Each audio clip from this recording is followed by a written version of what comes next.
I would like to see a world in which people think about the future more, in which the future is an idea that has some power against the present. And so I think sort of if there's this consensus that's overpowering, if we say that the only thing that exists is the present, all power is in the present. The present is actual power. The future is potential power. And so if you say that there is no future that you can contrast against the present, then you end up in this extremely static world. And so I would like to see a world in which there is a great deal more hope in the future, and in which the future as an idea gains some more currency, and then you can sort of instantiate this in many different ways. Yeah, it seems to me that the concrete hope in the Christian vision is a new heavens and a new earth, which are part of a new reality, which is like the present reality, only much more so. That is the beauty and power and astonishing multifacetedness of creation as we know it. It will just be enhanced amazingly in a way which at the moment we've only got picture language for.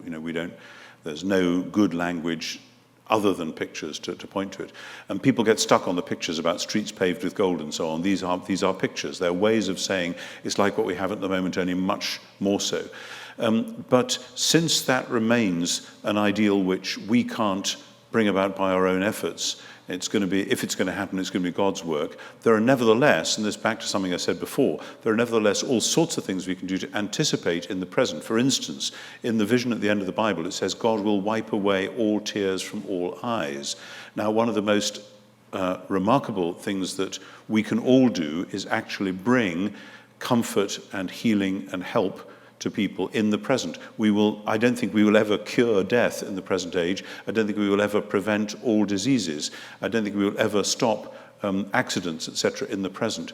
But the bringing of comfort, of healing, of hope in the present, I think is a real sign of what God intends to do ultimately in the future. And that's why, for me, there is this interim, this intermediate period which we're living in at the moment, which so many Western Christians have screened right out and think that the only thing that matters is you either get converted or you come to faith or whatever, and then one day you go to heaven. I'm really very interested in what lies in between.